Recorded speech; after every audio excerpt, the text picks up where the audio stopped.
Good evening, everybody. I'm always moved to be here, to gaze at these stones and think about all the people over the millennia who have found inspiration in them, and to think about the beautiful and fragile democratic idea that was birthed here, the idea that people should have a say in who governs them, the idea that those governors should be accountable to the people, the idea that if they don't live up to their promises, you can throw the bums out. Government of the people, by the people, for the people, as the mayor said in his eloquent speech, channeling his inner Abe Lincoln. You know, we were hearing yesterday about the rise of civilizational states, quote unquote, civilizational states, referring apparently to countries like China, Russia, that look more to their culture and their history than dry, abstract democratic ideas like liberty, democracy, the rule of law, human rights, a free press, and so on. And afterward, my dear colleague Serge Schmemann came up to me and said, heck, you know, as civilizational states go, Greece is not so bad. If this is not a civilizational state, and please look around you, a civilization actually, rather than that ugly formulation, I don't know where it comes from, and I still don't really know what it means. And like John Kerry, I'm inclined to bet on civilizations like this one. Well, obviously for democracies to work, people have to be able to get along. And our theme tonight is, why don't people get along? Why don't they get along better? And I'm joined by Amos Gitai, who is an Israeli artist, author, and movie director, by Balázs Orbán, who is a member of parliament and the political director of his namesake, but no relation, Viktor Orbán, the Prime Minister of Hungary, and by Cynthia, Richie, Terrell, the founder and executive director of RepresentWomen. Amos, as an Israeli, I would like to begin with you. For 75 years now, two peoples inhabiting the same small sliver of land have been unable to get along with each other. In fact, they have repeatedly gone to war with each other. And the stalemate, the unhappy confrontation continues with occasional and entirely predictable eruptions of violence. Why, in your view, has it been impossible to get Israelis and Palestinians to understand each other and make peace? You got close with the Yitzhak Rabin, and then he was assassinated, not by an Arab, but by a fanatical fundamentalist Jew, Israeli. So why is it impossible? Easy question. Thank you. I think it should be possible. I want to salute Dana Dajani, who is here. She's a Palestinian, and her family was a subject to a big project on the Dajani house in Jerusalem. So I think it is possible. You know, Roger, once I interviewed the mayor of Nablus, Bassam Shaka, who was a subject of attack by extreme right Jewish settlers. He lost his legs. And I asked him the similar question. I asked him, are you optimistic or pessimistic? And I loved his answer. He said to me, it's too luxurious to be pessimistic. We cannot afford it. So I think we have to keep striving. We have to keep working on it. We have to keep doing joint projects. I don't know about coexistence, but I think we have to find a modus vivendi, because it's not a symmetrical situation. Israel is occupying parts of Palestine. So we have to recognize it. I talked to your colleague Farah last session. It was a pleasure. Also, another person who is sitting here from Hungary, serves as a model of what we should not do. We should not do. What do you mean by that? We should not go into a racist direction. We should not block immigrants who are in necessity to find shelter. We should not marginalize LGBT. We should keep open democratic societies. So for us, you know, that some of my colleagues are marching in the streets of Tel Aviv, I have to say that this is the most moving event of hundreds of thousands in peaceful demonstrations for 6 months every weekend. We use this country of a person who is sitting here as a model of what we should not do. Because, you know, killing the juridical system or reducing it, putting posters with the image of Soros, saying he's a Jew, he's going to change Hungary, fetishizing old fascists as a kind of national heroes. This is something we should not do. I think I have to give. Yeah, I think I have to give Mr. Balázs Orbán. I'm not over it, you know. Okay, but I think I'm going to just, you know, in the interest of debate, a quick response from you, Balázs Orbán, on what has just been said. As you know, Viktor Orbán has said the best migrant is the migrant that does not come. So what do you say to what has just been said? Thank you very much. Good evening, ladies and gentlemen. It's a real privilege to be here. I know I had some kind of expectation. I was prepared not to be the most popular person on the stage, but this is how life goes on. And if we take democracy and real life conversation seriously, it requires some kind of tolerance, and it requires some kind of mutual understanding. And according to my understanding, that's why we are here, because we all believe in the idea of democracy and fair conversation. So thank you very much for hosting me. And I'm very happy to see that I'm not the only Hungary expert on the stage, but there are other Hungary experts on the stage, and I'm very happy to see that my wonderful 10 million small country requires so much attention. Hungary is a 1,100 years old country with a very unique language, with a very unique culture. We are in the middle of Europe, but we are culturally an island. We are very proud people. Many outside forces wanted to colonize us for long times. They were coming from east, from west, from north, from south. So my country's history is about the constant struggle for self-government, for democracy, for defending our identity. And I think So you want to keep your Hungarian blood pure? No, it's not a race-based issue. It's a culture-based issue.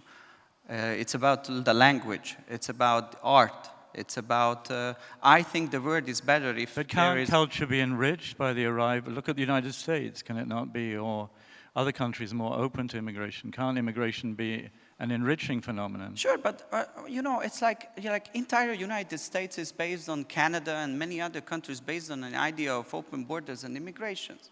And these are wonderful examples. They became very successful countries. But my country's history is different. That's why I wanted to reflect on history and the importance of history, which is decoded in the cells of our people. It's just a 10 million country. Probably even here in Greece, it sounds a bit more familiar. I think it's reasonable to say that the Greek people, they want to pass their own culture, their own language, their own way of living and thinking to the next generations. Europe's history in scapegoating others, let's take the Jews, is not a very happy one.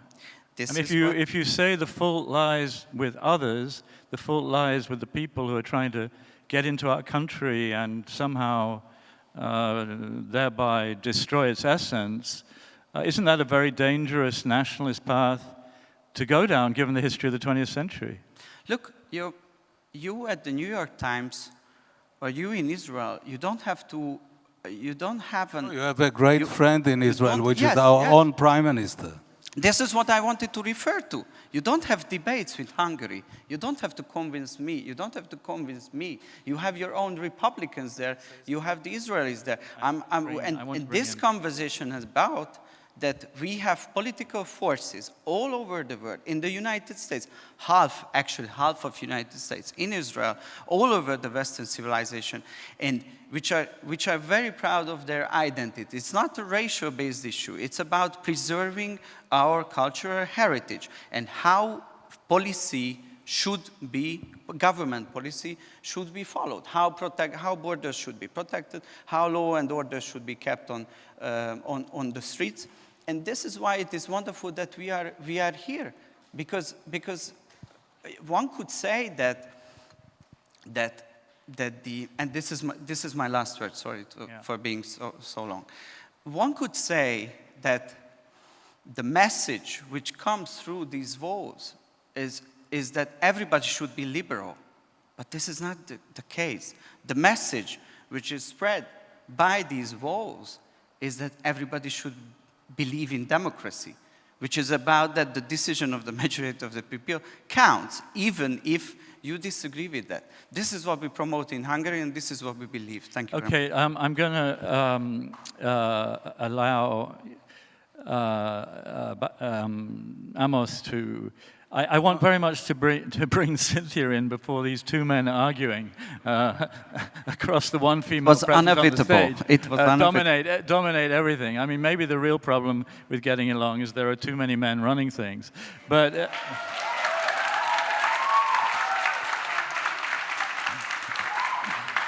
Cynthia, I think you're going to get a good reception. But this has to be very brief, Amos. Okay, I will speak about the woman, because he spoke about history of Hungary. So it's a personal story. The mother of the woman that I married to for 40 years was taken when she was 17 in Hungary, in Sziget, by Hungarian fascists, delivered to Auschwitz, then she did the Marche de la Mort. The fact of negating this piece of history, he spoke very nicely about 1,100 years. And this is a reality we have been living through. So the desire right now to erase a big part of this piece is not really in the great heritage of the Hungarian, including the atrocities they did to other populations, if you want a Hungarian story, authentic Hungarian story. Thank you. Cynthia, thank you for being so patient. You've fought long and hard for greater female representation in the United States and beyond. Is one of the fundamental problems in terms of people getting along just that there are too many men running things, and if there were more women running things, the world would be a more harmonious place? Absolutely, yes. Could you tell us why? Well, thank you. It's fabulous to be here. Great to be in this hallowed hall where I suspect many discussions have been had about important topics. And I was thinking about how to interpret the question at hand, which is how can we all get along? And I guess I translated that into something that I could understand how to talk about, which is how can we best equip our elected representatives that serve in the governments that we've established are the decision-making bodies that we respect and follow for the most part? How can we make sure they best reflect the people whom they represent? And I think there's a tendency, it's important and it's easy and seductive and sometimes distracting to think about the individuals who polarize us. But I think a deeper question, or one that I am most focused on in my work, are what are the incentives that are built into the system that creates the conditions that disable politicians from being able to work together on our behalf or to work on policies that the majority of the voters support. And so to my mind, a quick story about the history of the United States, a short one, is that 30 years ago, 25% of members of Congress, over 100 members of Congress, members of the House, represented congressional districts that were won by the presidential candidate of the other party. That's a pretty big number, over 100%. Now, in this year's election, there'll be fewer than 10 representatives who represent a district won by the presidential candidate of another party. And that problem is because of our political system, our winner-take-all voting system with its roots in single winner districts. So I am excited about talking about how to solve that problem and create the incentives for lawmakers to figure out how to govern effectively together and remove the jeopardy, which I think exists now, from crossing partisan lines. And I think that's how we learn to get along. And what about women specifically and the role of, I mean, there's never been a female president of the United States. That is true. State the obvious. Why not? Well, we elected one. We just have this quirky electoral college, which well, disabled her. No. I mean, we have the system we have for the moment. We do indeed, and Donald Trump was fairly elected in 2016. Of course, when he wins by a very narrow margin, the system is working perfectly. When he loses by a very narrow margin, it's been stolen, and you need to have an insurrection in the Congress. So that's how his mind works. But just talk to us in a moment about, I mean, that would be a world-changing event. Do you think it will happen? Absolutely, yes. Which, not in 2024. Right. But soon. Right. Well, 24 is the sort of geriatric election? Yes, indeed. Is one allowed to say that or not? Yes, I don't know. yes. Yeah. Which I think is a problem just for anybody following the presidential election, that we don't have a more robust field on either side, particularly the Democratic side, because that leaves us pretty vulnerable, I think, us maybe putting on a partisan hat, to 2028, when we really need to have great, viable candidates, including younger, perhaps governors like Gretchen Whitmer and others who are quite qualified. But I will say, just until the conversation returns to another topic, that the data on what women do accomplish when they come together is pretty significant. There's great data from McKinsey on the correlation between the percentage of women on boards and profit margins in the corporate sector. We've seen women leading on climate. We've seen women leading on peace and security. So many of the times in the history of the civilized world,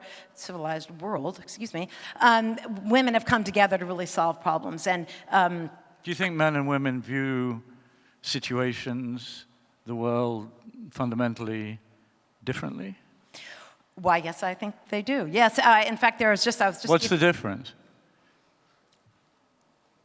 I think there are a number of differences, but I'll tell you a quick story. I was teaching a class last week, and a student brought up a good little vignette that men and women were each asked if they could land a plane successfully, if given the opportunity. And I think it was something like 90% of men raised their hand and said, of course I could land a plane. And about 15% of women said they could land a plane without crashing, presumably. I think some might interpret that to say, oh, women lack a certain kind of a confidence. But the flip side of that, of course, is to say I think women often bring a more realistic perspective and less ego and perhaps more humility to a decision-making process.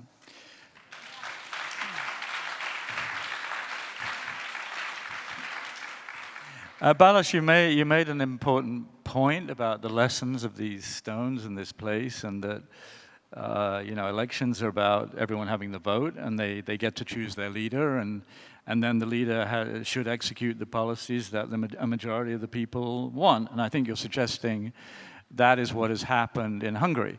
Hungary, however, is widely viewed these days as an illiberal democracy, in the sense that Prime Minister Orbán has installed his cronies in leading businesses, largely controls the media, has emasculated the courts, and that you have a form of democracy that, in essence, is much reduced. It's not quite at the point of Vladimir Putin's democracy in Russia, where there is in fact an election next year. And I was in Moscow quite recently, and I asked Mr. Peskov, who has been Putin's right-hand man for the media for a very long time, what would happen in the election in Russia next year.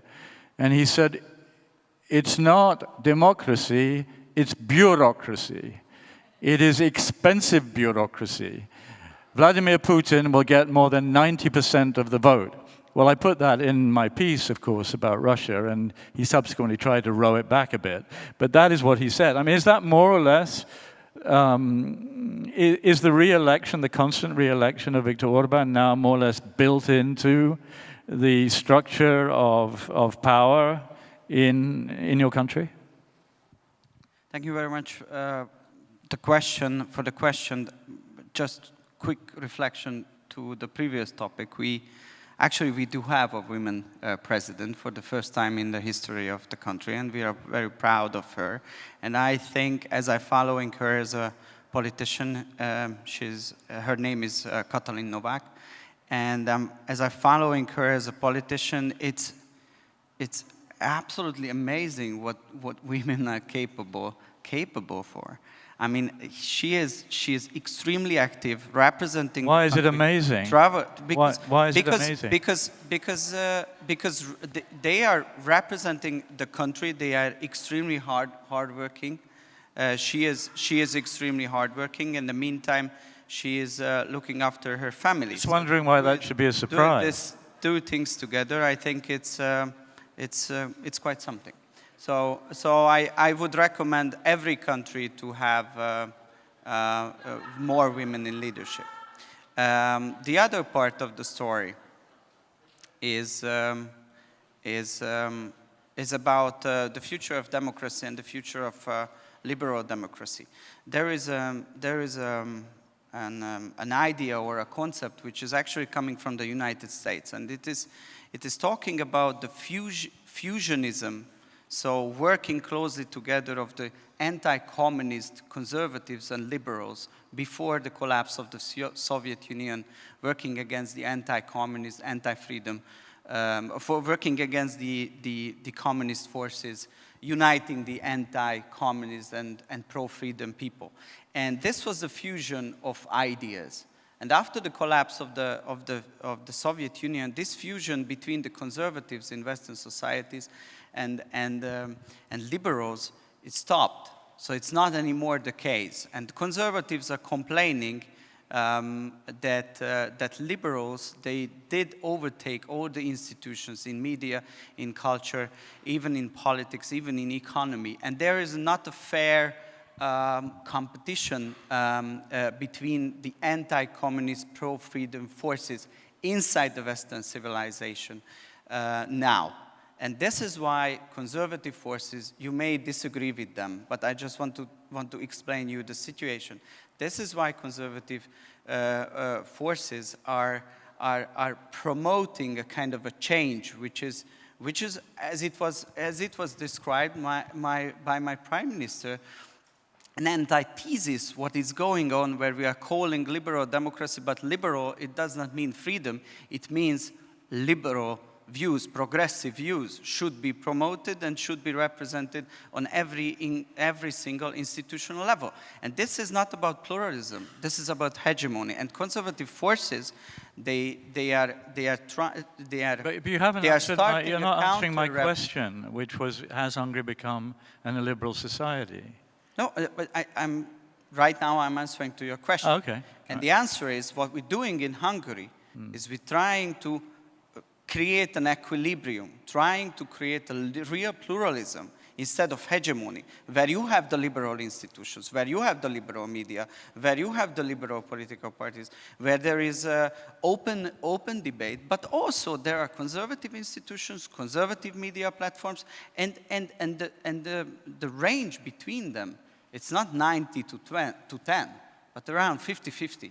And I think this is something which is working. I'm not saying that Hungary could be a role model. It's a small country with a unique history, with a unique story. Every country has its own story. But what we see inside the Western civilization, if we keep going to continue in that way, that the discussions in a public life is dominated by liberal progressive forces pushed by the media, not backed by the majority of the people, then we are going into a deep trouble, and it should be avoided. This is my point. Thank you.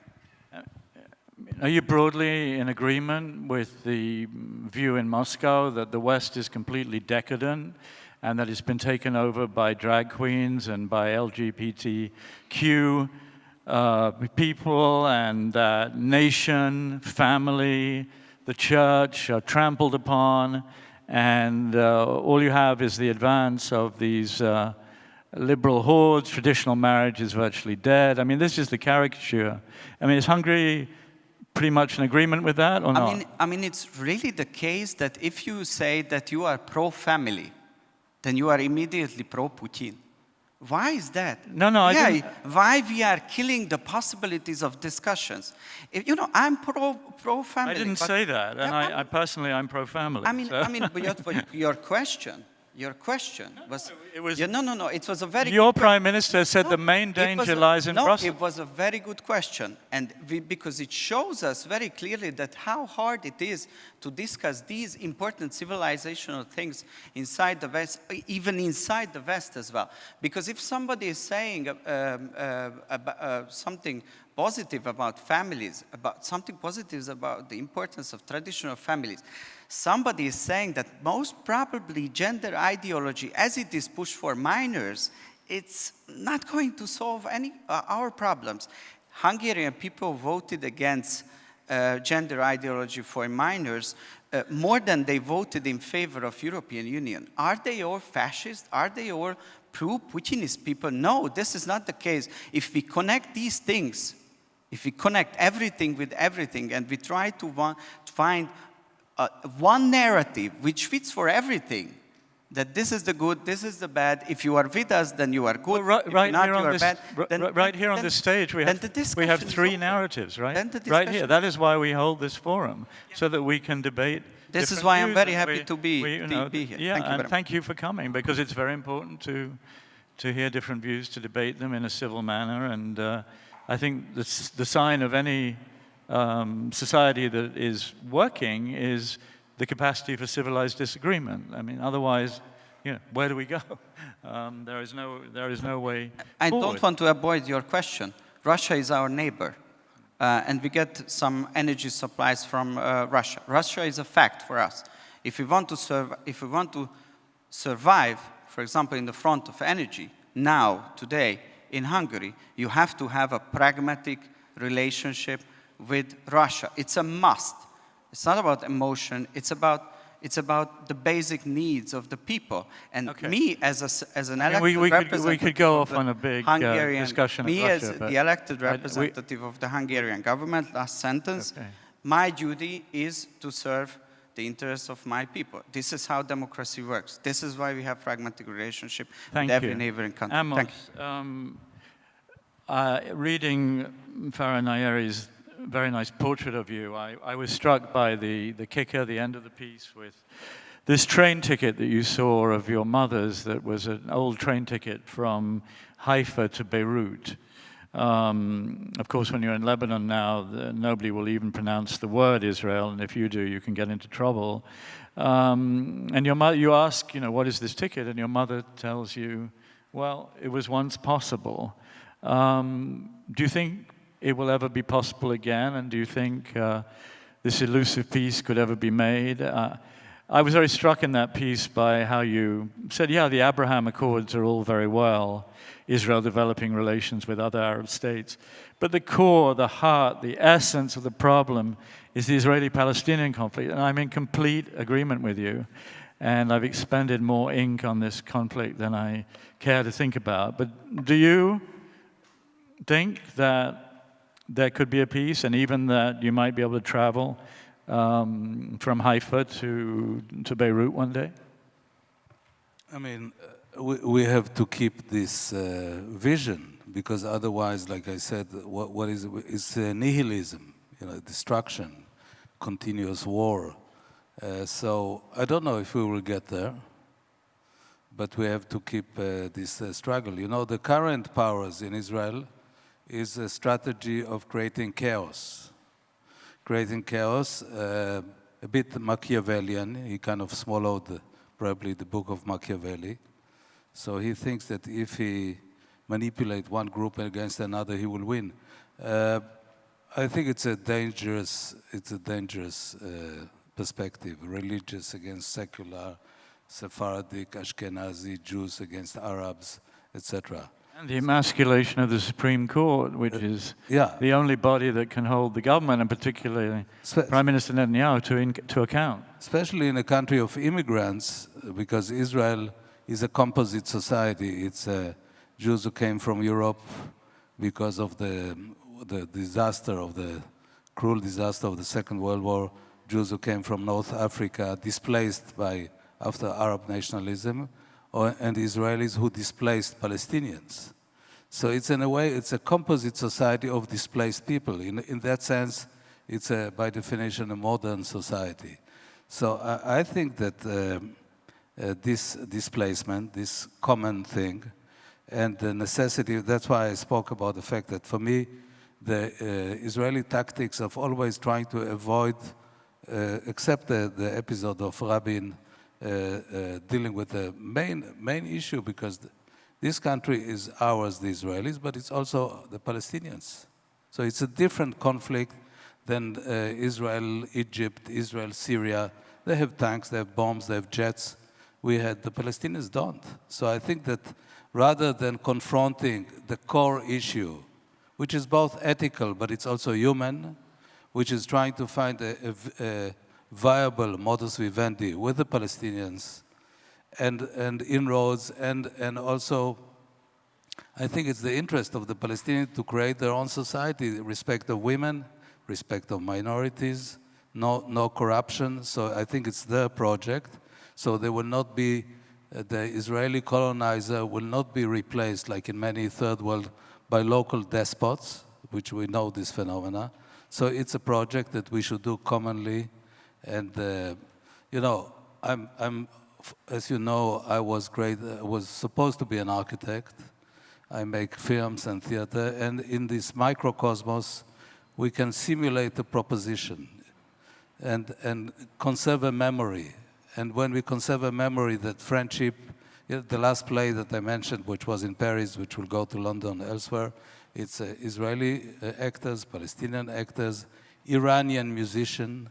So everybody who is fighting on the Middle East is on stage, working creatively. So we can show through art, which will not change the reality. Art will not change the reality. It will keep a memory that this relation is possible, like the train tickets of my mother.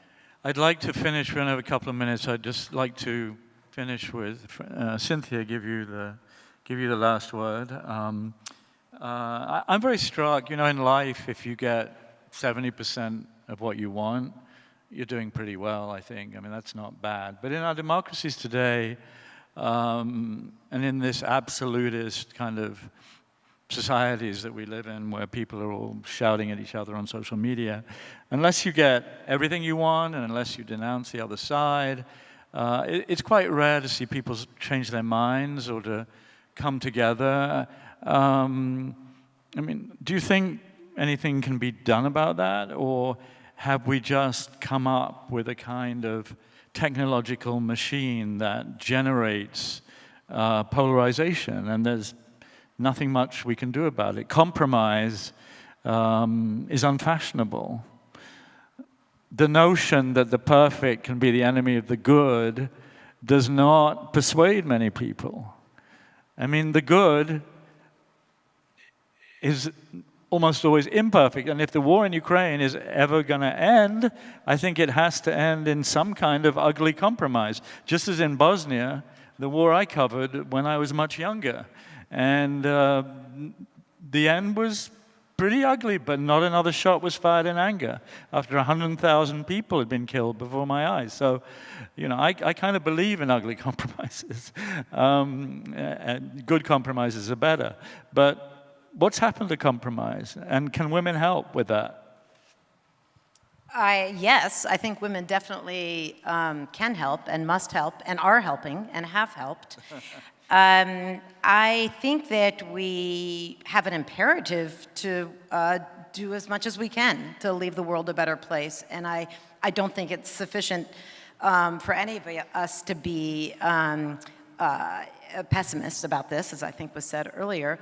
But I do think we need to create systems of government where there's an incentive for people to work together. And right now, there are models of democracy happening all around the world where that's happening more than in the United States. And I think one thing the United States and places like the New York Times and other places can do well on, is to really cover the models that are creating the incentives for legislators to find common ground. And there's a handful of countries that have gender balance in government now. Mexico and New Zealand are among the democracies. Australia is doing pretty well. We have an Australian MP in the House who was elected with ranked choice voting. Yay, it's the system of the future. There are a lot of other countries, but the United States ranks 71st. I think there maybe are 24% women in Israel and only 14% women in the Hungarian parliament. And so until we change systems to level the playing field and give voters more power to elect candidates of choice through different voting systems, I really think that that's one of the things that United States is an outlier on in terms of our winner-take-all or first-past-the-post system. But these proportional systems, which really almost every new democracy, for the most part, has embraced, I think, again, create the conditions where coming together to solve policies on behalf of the constituents that representatives serve, that's where the most fertile ground is. Well, at this point, I have to end the discussion. We've gone over some difficult issues and some clear disagreements, but I hope the tone has been respectful throughout. That certainly is our intention. Thank you very much.